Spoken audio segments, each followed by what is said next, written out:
सुल्तान के पास जाना चाहिए। मुझे उन्हें बताना है आप इसमें शरीक नहीं। अगर किसी को हिसाब देना है तो वो मैं हूं। तुम पहले मुझे हिसाब दोगे, सुल्तान को नहीं। मेरे साथ आओ।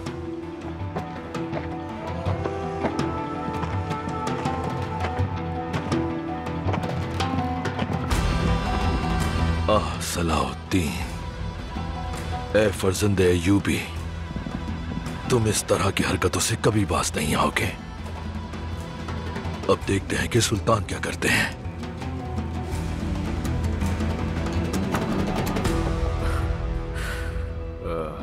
मुझे माफ कीजिएगा विलियम, लेकिन आपको ये बात मुझे समझानी होगी। हमारे शहंशाह को मुझे दावत देने के लिए कैसे राजी किया गया? क्या आप नहीं चाहते कि हमें चाहिए कि हम खुशी और गम दोनों हालात में एक दूसरे के साथ खड़े हों? आखिरकार आप भी तो एक मसीही हैं, क्या आप नहीं हैं? कौंत बैलियन, सुल्तान नूरुद्दीन पे भरोसा मत कीजिएगा, ये मेरी पुरजोर नसीहत है। शहंशाह ने जो हाथ बढ़ाया है वो थामने के लायक है। आपको अपने ही लोगों के साथ होना चाहिए। जब तक वो एक ही मजहब के नहीं होंगे तो किसी न किसी मकाम पर टकराव जरूर होगा।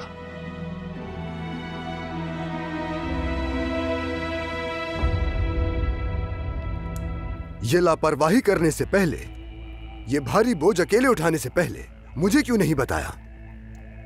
मुझे सुल्तान के गजब का खौफ था। ये जिंदगी और मौत का मामला था। भाई, मैंने जो कुछ किया अपने मुसीबत ज़दा दोस्तों के लिए किया। काराकुश और गोकपुरु,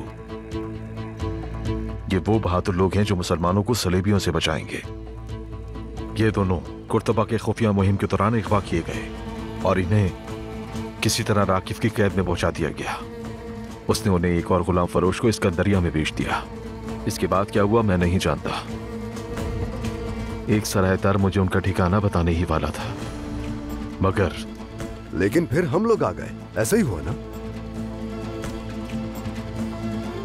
लेकिन वो लोग इतने अहम क्यों हैं? गोकपुरु फौजी मंसूबाबंदी में माहिर है और काराकुश इल्मी हिंसे में माहिर है, इसीलिए पहले उन्हें अगवा किया गया था। अगर हमने उन दोनों को बचा लिया तो आप देखना, नाकाबिले तस्खीर समझे जाने वाले कर का सकूत हो जाएगा और जल्द ही कुद्स भी हमारा होगा। अब मैं क्या कहूं बोरो, मकसद अजीम है लेकिन तुम्हारा तरीका गलत है। जो रास्ता तुमने चुना वो रास्ता दुरुस्त नहीं है। तो हम क्या करें? तुम्हारे दोस्त गोकपुरु, काराकुश, अगर उनके मुकद्दर में लिखा होगा तो अल्लाह इस आजमाइश में उनकी जरूर मदद करेगा। जब मैं सुल्तान को सब कुछ बताने जा रहा था तो फिर किस वजह से आपने मुझे वहां जाने से रोका? क्योंकि हर शय अपने वक्त पर मुकर्रर है। मैंने माना तुम बहादुर हो, लेकिन एक बारीक लकीर है जो फर्क पैदा करती है बहादुरी और बेवकूफी के दरमियान। मेरे राकिफ को पकड़ लेने तक तुम यहां से बाहर नहीं जाओगे बोरो। मैंने ऐसा कुछ नहीं किया जिसकी वजह से पीछे हट जाऊं मैं। अब और क्या करोगे? सुल्तान को अपने भाई का इंतकाम लेने से रोक दिया। उनके गजब से अगर तुम्हें कोई नुकसान हो गया तो तुम क्या करोगे, सोचा है? तो फिर मेरा इंतकाम आप जाकर लेंगे भाई। कोई भी अपने दर्द का बहाना बनाकर अयूबी की जान हरगिज नहीं ले सकता। अब भी अपने बारे में बात कर रहे हो, लेकिन हम तौहीद के रास्ते पर चल रहे हैं। अगर हमारे दरमियान फितना दाखिल हो गया तो अल्लाह का अता करदा ये मकाम, ये इख्तिदार, क्या हम इसकी हिफाजत कर पाएंगे? बोरू, अपने भाई की बात सुन लो। सुल्तान नूरुद्दीन कभी भी नजमुद्दीन अय्यूबी के बेटे की जान लेने की कोशिश नहीं करेंगे, लेकिन जब तुम्हारे गिर्द तफरका डालने वाले लोग हों तो उन्हें फितना बर्पा करने का मौका नहीं देना चाहिए। अम्मी जान, अल्लाह का वास्ता है, बोरू पर नजर रखिए। तुम यहां से बाहर नहीं जाओगे। कुद्स की शादी की तकरीब तक सुल्तान ने मुझे मोहलत दी है। अगर उस वक्त तक मैंने राकिफ का सर उनके कदमों में पेश नहीं किया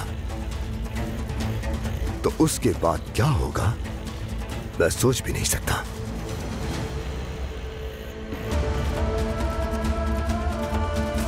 अली, तुराब। जी चाचा जान। बोरू इस घर से बाहर हरगिज नहीं जाएगा, वरना तुम दोनों से हिसाब लूंगा।